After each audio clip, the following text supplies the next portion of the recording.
Hola, ¿qué tal, estimados galenos? Espero que se encuentren muy bien. El de hoy vamos a ver el tema de enterocolitis necrosante. Es un tema interesante, muy bonito, muy agresivo para la edad pediátrica y que la verdad tiene cuestiones ahí muy importantes que sí pueden llegar a ser preguntables en el examen nacional. Entonces, el día de hoy vamos a darle un enfoque para que sea fácil aprenderlo. Es un tema que la verdad es que siento que es complejo, pero si lo vemos desde el punto de vista a cosas muy priorizadas, la verdad es que sí se hace bastante sencillo, ¿vale? Antes de empezar el tema y la clase, quiero hacer un paréntesis para avisarles nada más de que ya está el Patreon disponible por si quieren encontrar más clases que son de gran utilidad para el examen nacional. Diabetes, hipertensión, están las clases de preeclampsia, las clases de diabetes gestacional. Hay muchísimas clases ahí que les pueden ayudar y que estoy seguro que pueden ser un muy buen complemento por si están estudiando con otro curso o si quieren tomar directamente mis clases como un curso propio, ¿vale? Entonces, espero que les esté gustando mucho todas estas clases. De verdad les mando un abrazo, que estén estudiando de manera adecuada y que se les esté haciendo lo más sencillo posible. Entonces, cerrando ese paréntesis y comenzando con lo que es el tema, vamos a adentrarnos con lo que sería la definición. En este caso, estamos hablando de una enfermedad inflamatoria intestinal aguda en neonatos, muy importante este grupo etario porque es característico, con bajo peso al nacer. Vamos a ver más adelante que los dos factores de riesgo más importantes es el bajo peso al nacer y la prematuridad, ¿vale? Se caracteriza por isquemia que evoluciona a necrosis sobre la pared intestinal. Puede llegar desde un aspecto donde las asas intestinales se distiendan, se agranden, haya hilio, hasta perforarse y producir lo que es peritonitis. Entonces, el grado de variabilidad que hay en este espectro clínico, la verdad es que es muy amplio, sobre todo porque puede ser una patología altamente agresiva. Vamos a ver en la epidemiología que, como bien nos dice, es la patología intestinal adquirida, aguda y agresiva más frecuente del neonato. Muy importante esto, que es adquirida, es aguda y es agresiva, ¿vale? Quiero que eso quede claro porque fíjense que una de las causas de perforación intestinal en neonatos es esta y es la que tenemos que pensar así de cajón, ¿vale? Paciente neonato que venga con clínica gastrointestinal muy severa, hay que pensar en lo que es una enterocolitis necrosante, ¿vale? Algo importante, la zona donde más se presenta es en la zona del cuadrante inferior derecho, tanto ilio distal como lo que sería colon proximal, la zona del ciego, la zona ascendente de lo que es el colon a nivel del lado derecho. Es importante recordar esto porque más adelante en la clasificación de Bell, que es la que se usa para esta patología, vamos a darnos cuenta que una de las características es el plastrón en esta zona, ¿vale? Y ahorita ustedes me van a decir cuál es la categoría que se relaciona. En cuanto a lo que es la mortalidad, vamos a encontrar que está relacionada en un 20 al 48%, la verdad es que es muy alta y sobre todo por la gravedad que conlleva esta patología. Estamos hablando de una patología que la verdad es que tiene muchísima importancia, sobre todo por esta razón, ¿vale? Se presentan 3 de cada 1000 recién nacidos vivos. La verdad es que a pesar de que no es una patología la cual sea tan frecuente, tampoco es que sea una patología que nunca se presenta como un síndrome, como síndromes raros, que son muy raros, ¿no? Esta patología de vez en cuando sí puede llegar a verse y por eso es que hay que ponerle importancia por esta simple razón, ¿vale? En cuanto a los factores de riesgo, tenemos la prematuridad y el bajo peso al nacer. Estos ya los habíamos comentado, ahorita vamos a ver una tabla de cuánto es el porcentaje de riesgo, que es el que se le relaciona. Además de esto, tenemos el uso de ventilación mecánica avanzada, sobre todo de manera temprana en neonatos. Esto es importante porque sabemos que hay muchas patologías que se relacionan como complicación de la ventilación mecánica avanzada. Incluso podemos ver ahí un poco de lo que es la displasia broncopulmonar, que también se relaciona a esto. La hipoxemia y la sepsis neonatal serían los otros factores de riesgo. Ahorita vamos a ver más factores de riesgo. Uno que también es importante y que hay que empezar a tocarlo desde ahorita es la corioamnionitis. Esta también se relaciona con bastante importancia, ¿vale? Ahorita vamos a documentar una cuestión muy interesante con la sepsis neonatal relacionada con lo que es la enterocolitis necrosante, ¿vale? Aquí quiero que se sepa, y por eso pongo este cuadrito, que la relación entre la edad gestacional y el peso al nacer son de demasiada importancia, ¿vale? Un paciente que tiene menos de 32 semanas de gestación se va a relacionar en un riesgo del 2 al 7%, menos de 1500 gramos del 5 a lo que es el 10% y menos de 1000 gramos del 5 al 22%. Si se dan cuenta, entre más perdón, edad gestacional y entre menos peso al nacer, más riesgo de que nuestro bebecito presente lo que es esta complicación, ¿vale? Otros factores de riesgo, la corioamnionitis, la anemia, transfusiones, tabaquismo, muy importante y destacando aquí, sobre todo en esta tablita, la corioamnionitis. De esta clase también ya tenemos un tema, un video por ahí, por si lo quieren buscar. La verdad es que es un tema que sí les recomiendo que le den una repasada, sobre todo porque sí puede llegar a ser preguntable para lo que es el examen nacional, ¿vale? Ahora, en cuanto a la prevención, muy importante acordarnos de todo esto. Pacientes de menos de 32 semanas de gestación, alimentarlos antes del cuarto día. ¿Con qué lo vamos a alimentar? Pues evidentemente con lactancia materna. El seno materno, fíjense que es un factor protector y de los más importantes para evitar el desarrollo de lo que sería esta patología. Pacientes de más de 32 semanas de gestación, ordeñar el cordón. La verdad es que este término yo no lo conocía con exactitud que lo conocían así. Entonces, si ustedes lo conocían así, la verdad es que los felicito. Es algo que realmente cuando leí la guía fue nuevo para mí y la verdad es que se me quedó mucho, ¿no? No he encontrado otra patología pediátrica donde la GPC diga esto. Evitar exposición a tabaquismo, vigilar catéteres, sobre todo también relacionado esto a lo que es la sepsis neonatal y los antibióticos, reducirlos a menos de 4 días. Esto importante. No sé si recuerden cuando vimos el tema de sepsis neonatal que comentábamos que cuando existía datos clínicos de sepsis podíamos iniciar el tratamiento incluso sin tener una prueba de laboratorio todavía, sin tener hemocultivos todavía. ¿Esto para qué? Pues para reducir los riesgos y que al paciente le fuera mejor. Pero una vez que salieran los hemocultivos, si es que llegaban a salir negativos, teníamos que suspender los antibióticos. ¿Por qué? Porque en este caso se puede llegar a relacionar el uso de antibióticos de manera temprana con lo que es el desarrollo de enterocolitis necrosante, ¿vale? Otra cosa que también ayuda a la prevención, el uso de probióticos y el uso de prebióticos, que hay que tenerlos en cuenta porque sí los maneja lo que es la GPC, ¿vale? Ahora, en cuanto a lo que es la clínica, la verdad es que va a estar muy localizado a lo que es la zona gastrointestinal. Y me gustaría que fuéramos viendo la clínica junto con lo que es la clasificación de Bell. Existen dos datos clínicos específicos que sí, de verdad, que si vienen en un caso clínico, hay que pensarlo en un paciente con enterocolitis necrosante, que sería la distensión abdominal más allá de 2 centímetros y el sangrado rectal, ¿vale? Evidentemente vamos a tener como factores de riesgo en el caso clínico un paciente que va a ser prematuro, un paciente que va a tener bajo peso al nacer, que estuvo bajo ventilación mecánica avanzada. Entonces, en este caso, vamos a tener ese contexto del caso clínico, ¿vale? A nivel clínica, como bien les digo, la distensión abdominal más de 2 centímetros, fíjense cómo ese abdomen se vuelve globoso, se vuelve distendido, incluso se puede ver la red vascular en él. Puede haber datos de celulitis abdominal, que ahorita más adelante vamos a ver que en la clasificación de Bell lo establece, el dolor abdominal, la intolerancia a la vía oral y datos de respuesta inflamatoria sistémica, ¿no? Datos de SIRS, que evidentemente, pues esto nos va a hablar de más gravedad. Incluso si esto se vuelve más y más grave, nos puede dar datos de inestabilidad hemodinámica que evidentemente van a comprometer la vida del paciente, ¿vale? Importante, clásicamente se presentará entre el segundo y el tercer día de vida extrauterina. Entonces es algo que se desarrolla rápido, es algo que casi que se presenta en agudo y que hay que tener en cuenta porque ya saben que es la patología adquirida gastrointestinal y más agresiva, más frecuente en lo que es el neonato, ¿vale? Entonces eso hay que tenerlo en cuenta. En cuanto a lo que es la clasificación de Bell, la verdad es que esta es muy extensa, está muy grande.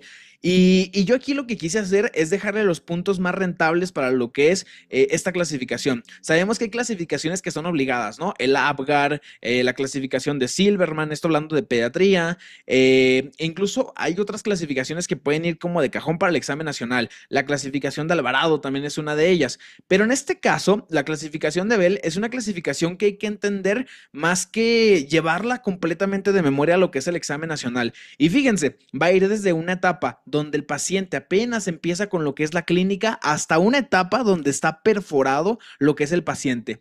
Entonces tenemos 3 etapas: sospecha, confirmada, avanzada. Cada una se va a subdividir en 2 etapas: 1A, 1B, 2A, 2B y 3A y 3B respectivamente.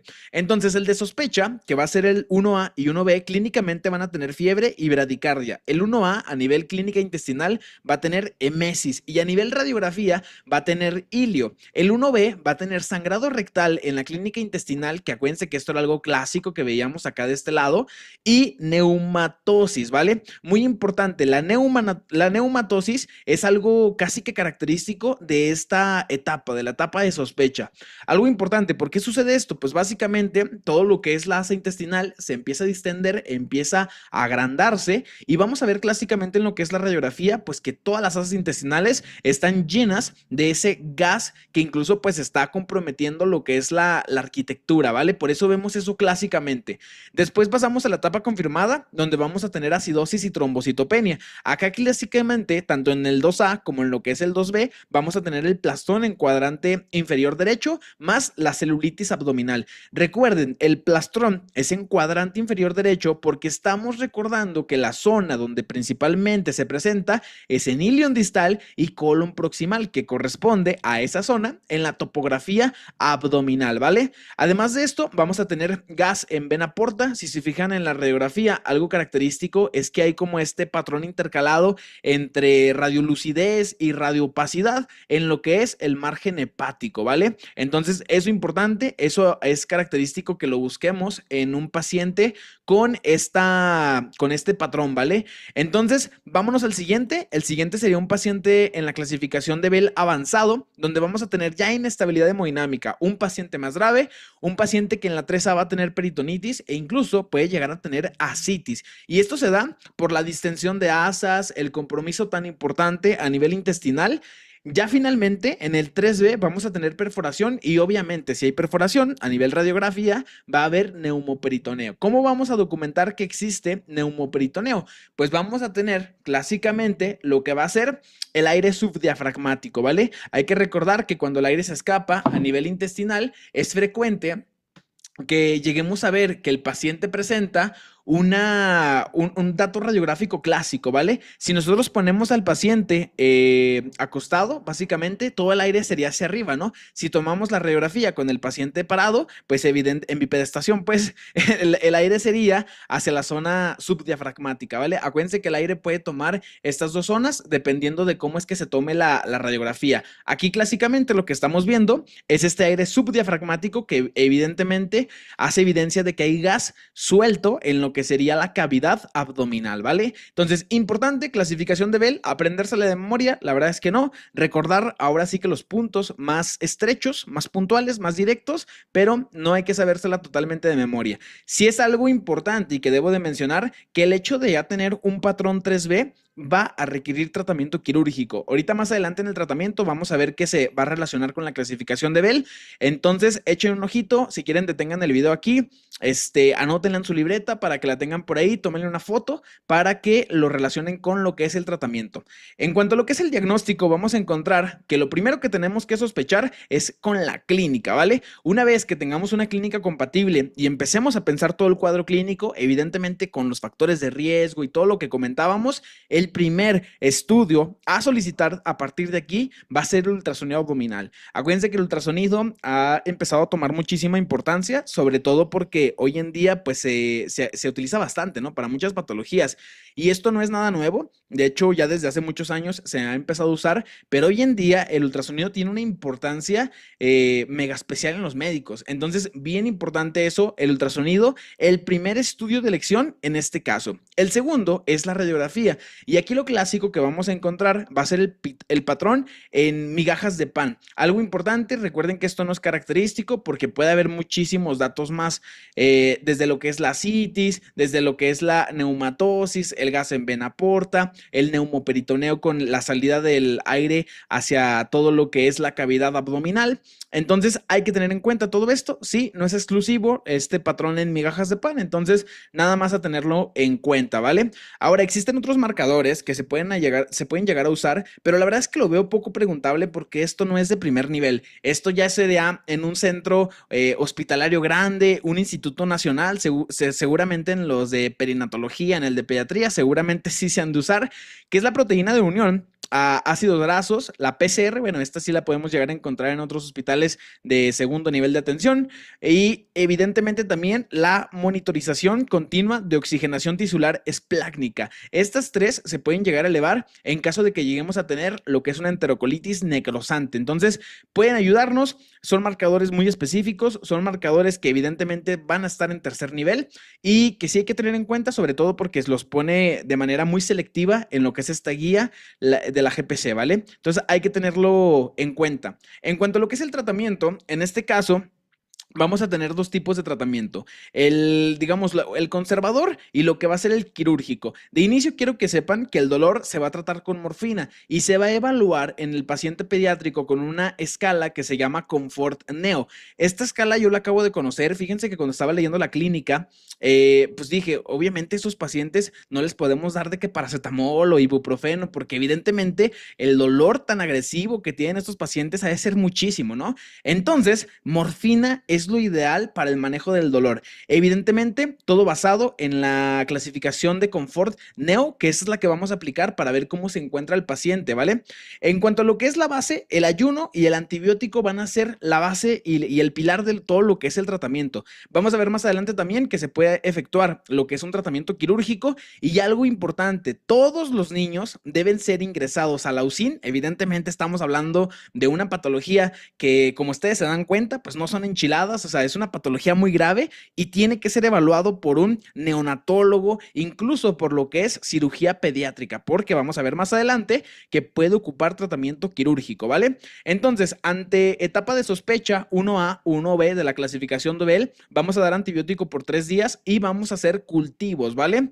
Ahora, si fuera una confirmada, que acuérdense que esta es 2A o 2B, vamos a dar antibiótico por 7 a 10 días más cultivos. Si es avanzada, vamos a dar antibiótico hasta por 14 días. Ahorita más adelante les hice un cuadrito para que sea más fácil recordarlo y se nos vaya a quedar esto más para el examen nacional, ¿vale? Ahora, muy importante, si tenemos inestabilidad hemodinámica, una clasificación 3B, que acuérdense en la clasificación de Bell, que este era el paciente que ya estaba perforado y que trae su dato de neumoperitoneo en la radiografía. En dado caso que tengamos esto o falla al tratamiento médico, ¿qué vamos a dar en este caso? Tratamiento quirúrgico, cirugía a ese paciente. Vamos a ver qué es lo que le vamos a ofrecer en este caso.